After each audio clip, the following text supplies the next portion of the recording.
The Independent National Electoral Commission, INEC, yesterday said it has deployed a total of 27 resident electoral commissioners, REC, to Bayelsa, Kogi, Imo states to support the respective RECs in their 3 states where the governorship election will hold tomorrow.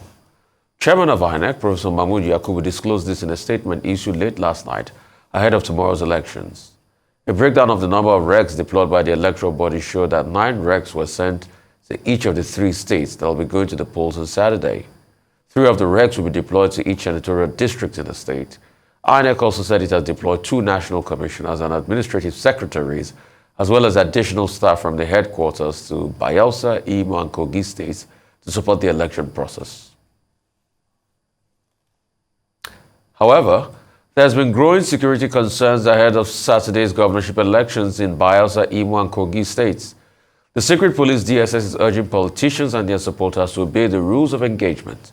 In a statement, the Department of State Services, DSS, says it has observed rising trends and patterns of incendiary comments made by some influential personalities, and it warns further inflammatory rhetoric will not be accepted. At a media press briefing, Director of Defense Media Operations, Major General Edward Buba, said the armed forces are aware of plans by some persons disguised in military gear to cause havoc and disrupt elections in some areas. Elections coming up in Imo, Bayelsa, and Kogi states this weekend. Election is serious business, and the military is giving it the seriousness that it deserves. So much is being put in place. Troops, platforms are being moved to those locations to reinforce security that is already in place in those states.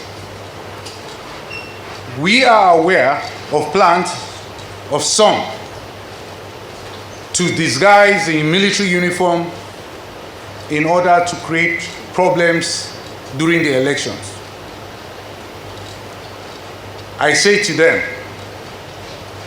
beware of the injurious consequences of that plan.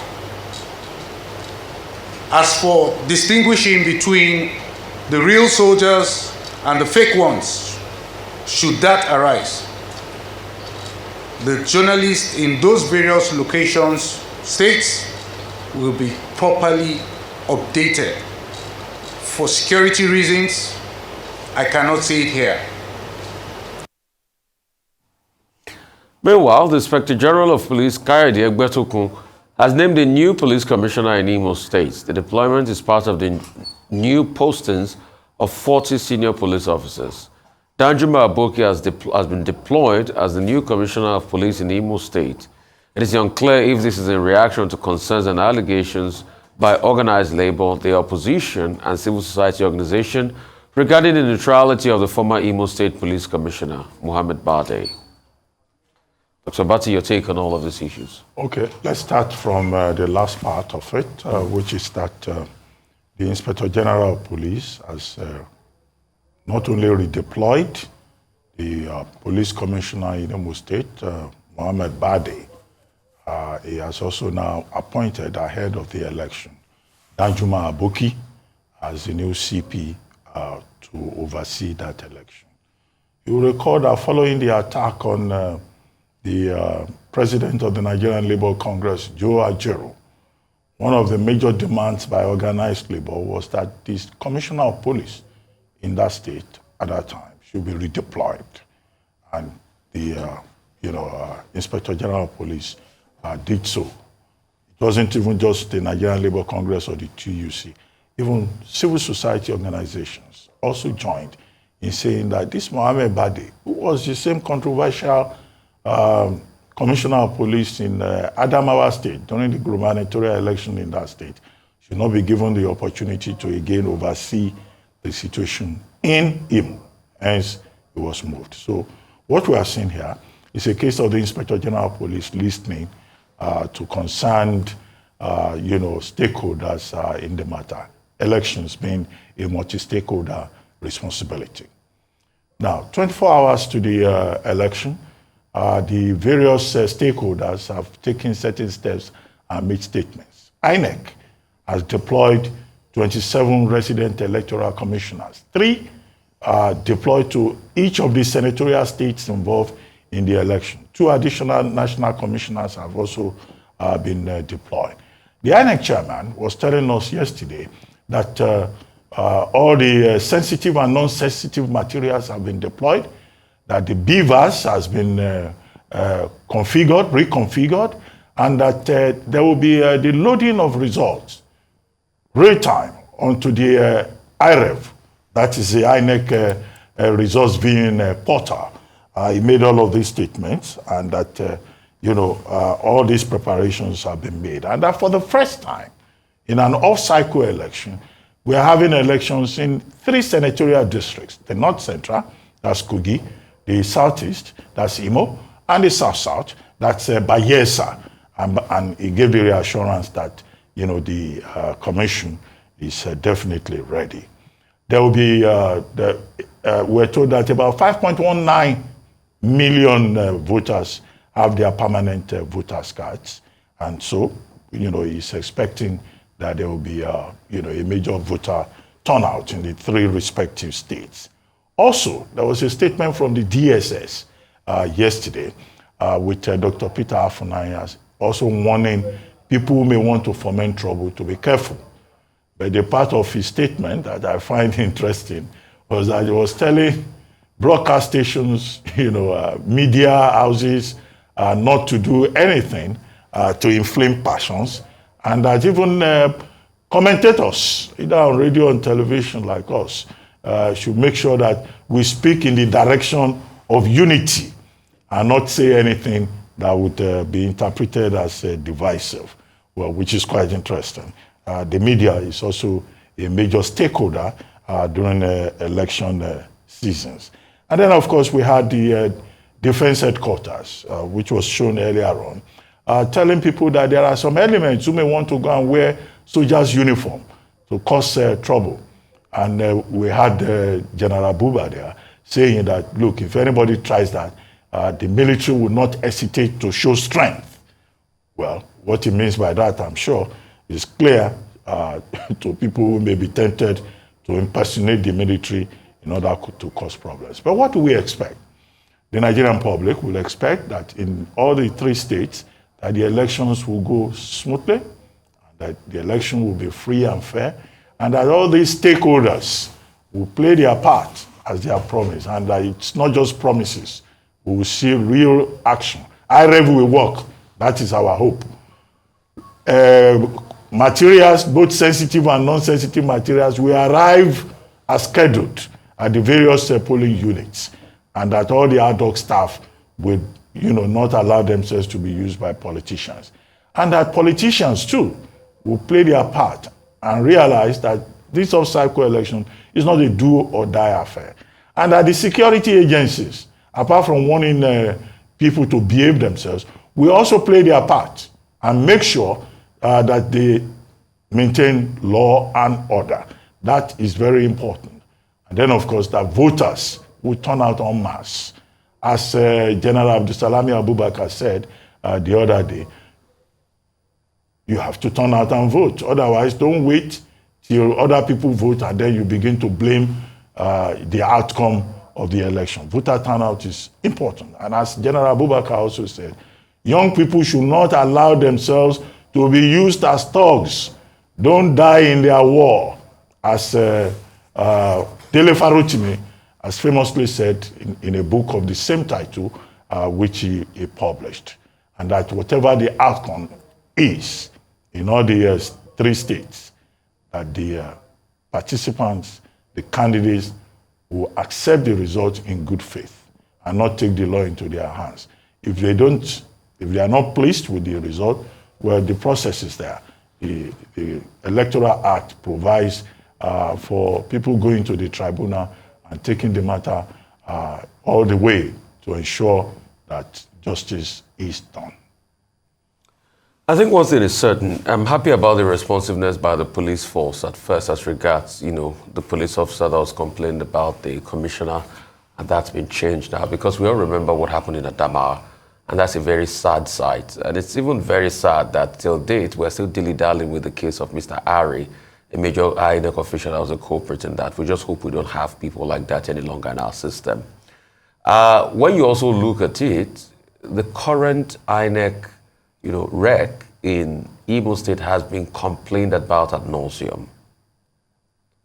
Professor Sylvia Agu, by the two political parties. In fact, she was the fundamental reason why the other two political parties stormed out of an INEC stakeholders forum. And I think INEC has taken notice of that because yesterday, she also addressed the press, told the press that they had taken delivery of sensitive materials, and very soon they will start deployment to other parts. We'd just like to call on Imolites to ensure that they keep the peace in their state. We know the state has been bedeviled with a lot of occurrences of insecurity all this while. But this election period, let us keep it clean as we try to elect a new governor, or as they try to elect a new governor in the state. But the elections too is also hampered by the fact that, flying into Imo now is difficult because of the strike action that was brought about by the brutalization of Joe Ajero, which the governor feels very sad about yesterday. Anyway, he's not officially tendered an official apology to the NLC and Labour as regards that. So we see how all that logistics pan out. Out there in Kogi State, yes, we took a story a couple of days ago that the APC candidate was talking about some of his members of his political party arrested and was calling on the police to release them, that they have done no wrong. But also the violence has been on in Kogi State and it's been very rampant. In fact, the SDP candidate complained that over 30 times he'd been attacked and 3 of his police orderlies killed. And we all remember Kogi in the last election cycle. We remember what happened there. Hopefully, this will not be the case. And we also hope that electoral materials will be delivered on time because Kogi is quite a very big state. And it's, if my memory serves, it's well over 20,000 square kilometers of land. I mean, that's quite a lot, So delivering materials across the length and breadth of Kogi will be one that will challenge the logistical strength of INEC, but I think INEC is capable. And I think all of their materials are already, working in top gear, like Dr. Batisaneda from the IRF. We cannot forget, and this will continuously dog INEC, the technical glitch that marred the last election. We cannot forget, because it was a breach of trust and it was a breach of a promise made to the Nigerian people, and that was why they all came out and massed to vote in the first place. But that was tainted once we started to have glitch. Until date, we've not been able to hear anything. And hope that's not going to be the case in this election cycle. And we hope that all the stakeholders in this election cycle will do the needful and ensure the election cycle goes well. In Bayelsa is another one. We saw a candidate here complain bitterly, about violence. In fact, after the signing of the peace accord, something happened. 2 candidates were accusing each other of stockpiling weapons. We've had crises before now in Basambiri and Oponembe areas leading up to this election. We hope peace will be the order of the day in Bayelsa. Also, we hope INEC will be able to get its logistics right because of the terrain. Highly riverine areas. And the truth has to be said, navigating from one area to another can quite be a lot of challenges, can pose a lot of challenges logistically. But the question is INEC up to the task? So we'd like to see how INEC will be able to effectively deliver, and also ensuring that upload is done using the offline mode or even the online mode. Also having access and protecting people in general. We cannot forget the violence that marred the last elections in Bayelsa.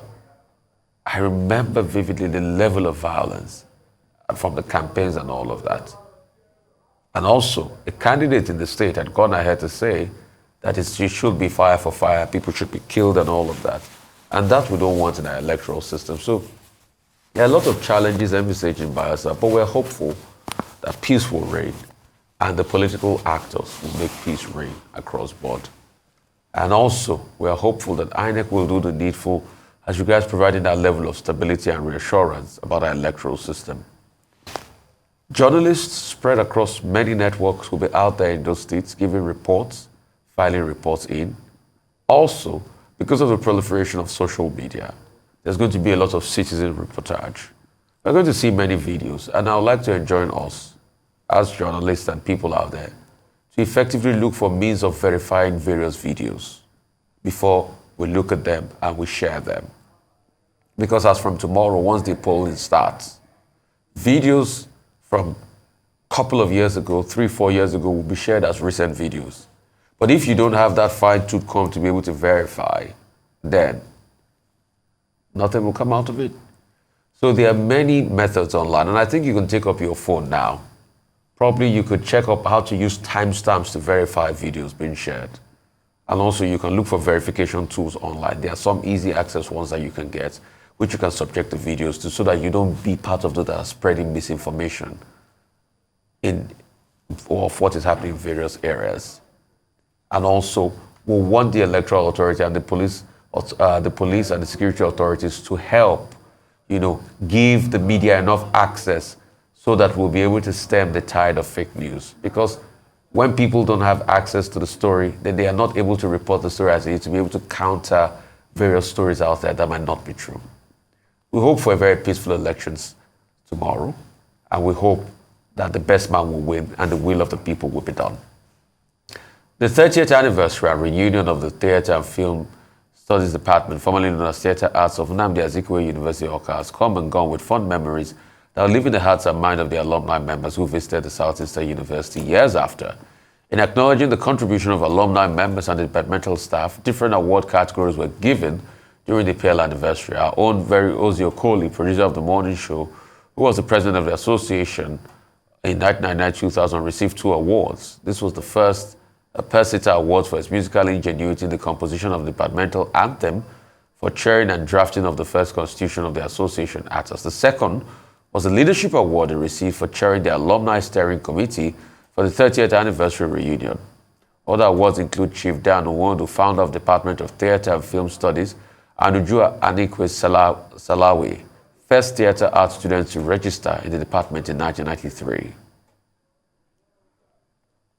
Congratulations, I know that, to our own Ozzy Okoli, its departmental people.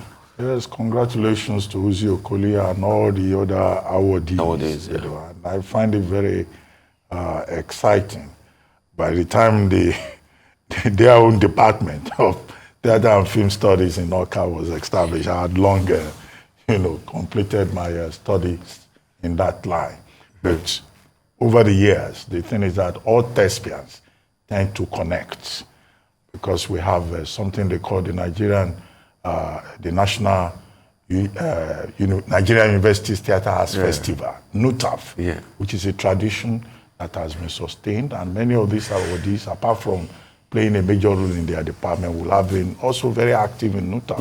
And Ozzy Okoli is a veteran also, how time flies, also of NUTAF. He has also been a director at the national level of the Nigerian Association of Nigerian Theatre Arts Practitioners. He was director of publicity at a point in Nantab. So he's a very active thespian. And the beauty of, the kind of training that is offered in departments of theatre arts, some of them are called Department of Theatre Arts and Film Studies. My own department is Department of Theatre and Media Studies, University of Calabar, as it is now known. In some universities, it's Department of Creative Arts. In some universities, it's Department of Performing Arts. But, the same training in different fields.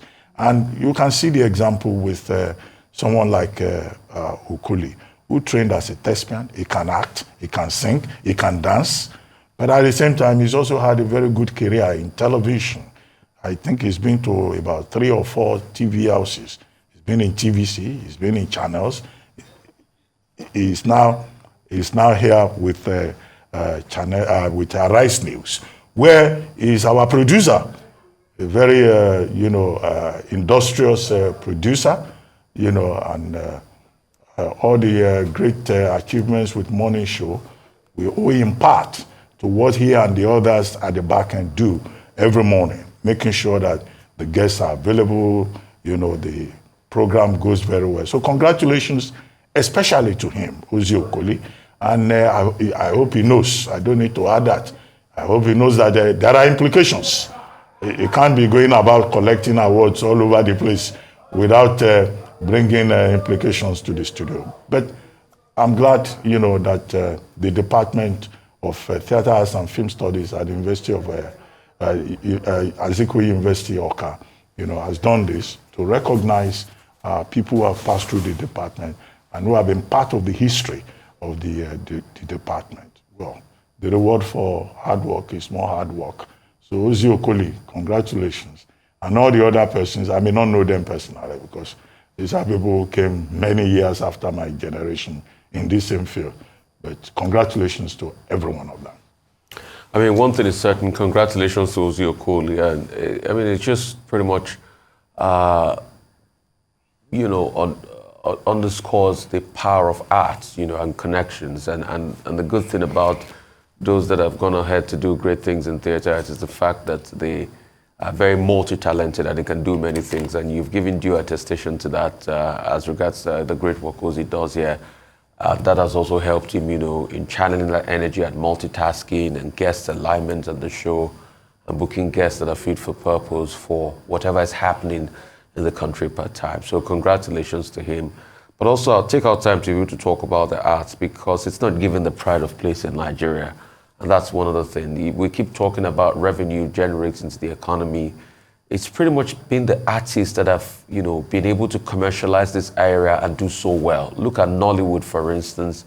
It's pretty much been their own personal ingenuity. It's not really been about the efforts of the government. Maybe some efforts here and there as regards money raised, but there's so much more that can be done for the industry. And if it's properly harnessed, I think the industry can be a big money earner for our country. I mean, yesterday we were just talking about a work of Picasso being sold, for hundreds and hundreds of millions of dollars.